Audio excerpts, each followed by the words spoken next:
नमस्कार साथियों, स्वागत करता हूं आप सभी का एक बार फिर से नए वीडियो में। साथियों, आज हम इस वीडियो में नाटो के बारे में चर्चा करेंगे। हाल ही में ये संगठन चर्चा में है और एक प्रकार के सैन्य संगठन है। आज हम इसके बारे में बात करेंगे, इसके इतिहास और महत्व को देखेंगे। साथ ही इसका क्या मकसद है और इसको बनाने के पीछे क्या उद्देश्य रहा है, इस पर भी चर्चा करेंगे। साथियों, नाटो का पूरा नाम नॉर्थ अटलांटिक ट्रीटी ऑर्गेनाइजेशन है, यानी कि उत्तर अटलांटिक संधि संगठन है। और ये एक सैन्य गठबंधन है, मिलिट्री अलायंस है।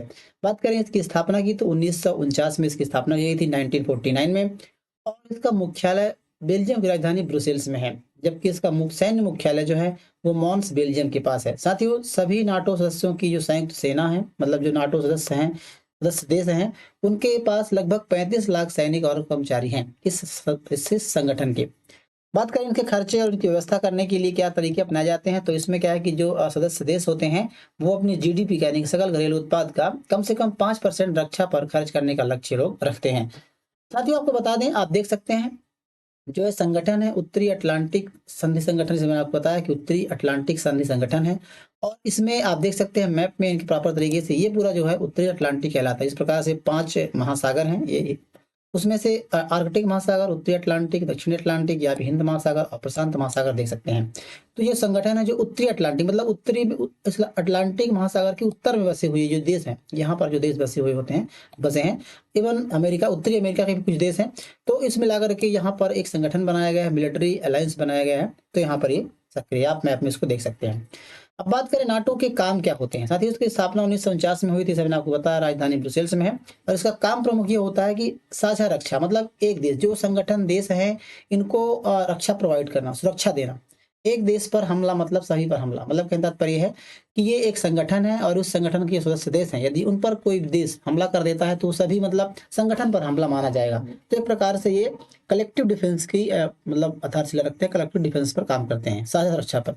इसके अलावा सैन्य सहयोग है। सदस्य देश आपस में सैनिक हथियार और तकनीक साझा करते हैं। जैसे जो देश हैं, सदस्य देश हैं, वो वर्तमान में 32 देश हैं नाटो में। तो ये सभी देश आपस में मिलकर के सैन्य सहयोग करते हैं, सैन्य एक्सरसाइज करते हैं। और कोई भी देश पर यदि उनके सदस्य देशों पर हमला होता है तो ये सभी देश उस पर उसका साथ देते हैं। इसके अलावा शांति और स्थिरता, आतंकवाद, साइबर हमले और आपदा से मिलकर के लड़ते हैं ये सभी देश। तो ये इसका नाटो का प्रमुख काम होता है। नाटो में वर्तमान में 32 देश हैं। जो मुख्य देश हैं इसमें साथियों, America, Canada, Britain, France, Germany, Italy, तुर्की, Poland, Norway, Spain, Greece, Finland, Sweden, ये प्रमुख देश हैं। जिनमें से अमेरिका सबसे पावरफुल देश और ताकतवर देश है। तो अधिकतम जो ताकतवर जो जो भी डिसीजन होते हैं वो अमेरिका और कनाडा, ब्रिटेन जैसे देश, फ्रांस जैसे देश लेते हैं। तो ये सभी को मान्य होता है। साथियों, आप मैप में देख सकते हैं कि आपको जो नीले कलर में दिखाई दे रहा है, ये पूरे जो है नाटो सदस्य देश हैं। आप देख सकते हैं यूरोपीय महाद्वीप के 30 देश हैं। 30 देश यूरोपीय महाद्वीप के हैं और 2 देश उत्तरी अमेरिका के हैं, मतलब कनाडा और यूनाइटेड किंगडम, यानी कि संयुक्त राज्य अमेरिका। तो ये 2 देश हैं जो इसके सदस्य देश हैं, आप इस पर देख सकते हैं। इसके अलावा बात करें साथियों तो इसकी जरूरत क्यों पड़ी। दरअसल नाटो एक सैन्य संगठन है, जैसे मैंने आपको बताया। द्वितीय विश्व युद्ध के बाद सुरक्षा संकट गहरा गया। दरअसल द्वितीय विश्व युद्ध 1939 से शुरू होता है और 1945 तक चलता है, आप सभी जानते हैं। जिसमें 2 गुटों में देश बटा होता है, एक धुरी राष्ट्र होते हैं, एक्सिस होते हैं, और एक मित्र राष्ट्र होते हैं। दोनों तरफ से जो राष्ट्र मिल करके लड़ते हैं। आपको बता दूं जानकारी के लिए कि धुरी राष्ट्र और जो मित्र राष्ट्र हैं वो अलग-अलग संगठन में रहते हैं। मतलब एक तरफ धुरी राष्ट्र होते हैं, एक तरफ जो होते हैं वो मित्र राष्ट्र होते हैं। तो मित्र राष्ट्रों में यानी कि अलायंस पावर, इसमें ब्रिटेन, फ्रांस, अमेरिका जो है, सोवियत संघ, रूस, चीन, इसके बाद भी और कई अन्य देश, इसमें भारत भी शामिल रहा है। वहीं बात करें जो मतलब कि ध्रुवीय देश हैं, इसमें से जो देश हैं उसमें से जर्मनी, इटली और जापान, ये ध्रुवीय राष्ट्र कहलाते थे, एक्सिस पावर्स कहलाते थे। तो इन सभी दोनों इन्हों के बीच जो है 1949 से युद्ध होती है, 1939 से, और 1945 तक चलता है। उसके बाद साथियों क्या है कि पूरी तरह से जो यूरोप है ये पूरी तरह से युद्ध में तबाह हो गया था। अमेरिका, ब्रिटेन और अन्य पश्चिमी देश चाहते थे कि इस प्रकार की तबाही, इस प्रकार की युद्ध दोबारा ना हो, इसलिए नाटो की स्थापना की गई। पहला कारण। दूसरा प्रमुख कारण है सोवियत संघ का खतरा। दरअसल साथियों जब युद्ध हुआ, युद्ध होने के बाद कई सारे देश पूरी तरह से तबाह हो गए, लेकिन उसी बीच यूएसएसआर यानी कि संयुक्त सोवियत संघ रूस काफी ताकतवर बनकर के उभरा। और उसने पूर्वी यूरोप, पोलैंड, हंगरी, चेकोस्लोवाकिया पर कब्जा कर लिया और वहां कम्युनिस्ट पार्टी बना, मतलब अपनी कब्जा कर लिया। वहां पर आप मैप में देख सकते हैं, ये जो आप देख रहे हैं पीले कलर का, ये पूरा है मित्र राष्ट्रों का। जिसमें से भारत भी शामिल था। भारत उस समय अंग्रेज़ों के मतलब उसमें था, अंग्रेज़ी उपनिवेश में था। तो अंग्रेज़ों ने बिना पूछे ही, क्योंकि ब्रिटेन जो था वो मित्र राष्ट्रों के पक्ष में था, तो वो मतलब बिना पूछे भारत के सैनिकों को इसने पूरी तरह से इन्वॉल्व कर दिया था और भारत के कई सैनिक जो है इस युद्ध में शामिल हुए थे। यहाँ तक कि जापान की जापान जो है आप देख सकते हैं, जापान ध्रुवीय राष्ट्र में था और जो रेड कलर का आप देख रहे हैं, ये ध्रुवीय राष्ट्र कहलाते थे। तो इन सभी के बीच युद्ध होता। तो जो रसिया है, वो लगातार विकास कर रहा था, लगातार आगे बढ़ रहा था और काफ़ी ताकतवर बन रहा था। तो जो पश्चिमी देश है, मतलब बात कर सकते हैं, आप देख सकते हैं पश्चिमी देश, इन सबको डर था कि रसिया यदि आगे बढ़ जाता है, ताकत होता है, तो इन सभी पर हम आने वाले समय में कब्जा कर सकता है। तो इनका प्रमुख डर था।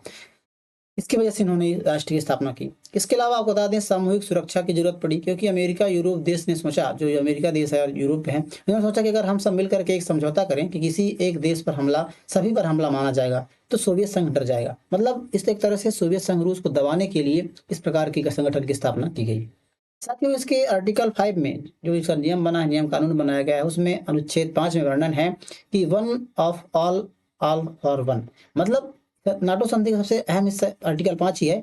इसके अनुसार यदि कोई नाटो देश पर हमला करे, जैसे मैंने आपको बताया, नाटो देश पर हमला करता है, तो सभी सदस्य देश मिलकर के उसकी रक्षा करेंगे। यानी सामूहिक रक्षा सुरक्षा का ये जो है इस प्रकार से समझौता करते हैं। अब आपको बता दें नाटो का महत्व क्या है। दरअसल साथियों, नाटो की, जैसे मैंने आपको बताया कि आर्टिकल 5 कहती है, अगर किसी देश पर सदस्य पर हमला होता है तो उसे सभी देशों पर हमला माना जाएगा। तो नाटो की बहुत बड़ी ताकत होती है। इसके अलावा अमेरिका की सैन्य शक्ति का सबसे बड़ा सहारा है। जैसे कि मैंने आपको बताया कि सबसे बड़ा जो ताकतवर देश है वो अमेरिका है और दुनिया का ताकतवर देश अमेरिका, और उससे परमाणु हथियार से भी लैस है। तो नाटो को काफ़ी ज़्यादा इसमें आधार मिलता है और इसका ये होता है।